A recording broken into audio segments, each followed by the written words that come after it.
بسم اللہ الرحمن الرحیم۔ جمعے کے دن کا خاص عمل حضرت عمر رضی اللہ تعالی عنہ نے بتایا۔ سیدنا ابو ہریرہ رضی اللہ تعالی عنہ سے روایت ہے کہ سیدنا عمر رضی اللہ تعالی عنہ جمعے کے دن خطبہ دے رہے تھے۔ ایک آدمی اور ایک روایت کے مطابق سیدنا عثمان رضی اللہ تعالی عنہ مسجد میں داخل ہوئے۔ سیدنا عمر رضی اللہ تعالی عنہ نے پوچھا، تم لوگ نماز کے معاملے میں تاخیر کیوں کرتے ہو؟ انہوں نے کہا، میں نے جو ہی اذان سنی تو وضو کر کے آ گیا۔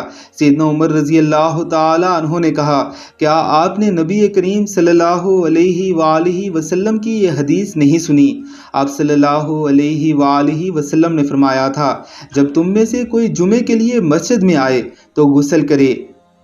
جمعے کے دن کے غسل کی بڑی فضیلتیں ہیں جو بے شمار احادیث مبارکہ میں آئی ہیں۔ جمعے کے روز ضرور غسل کیجیے۔ اللہ ہم سب کو توفیق عطا فرمائے۔ آمین، اللہم آمین۔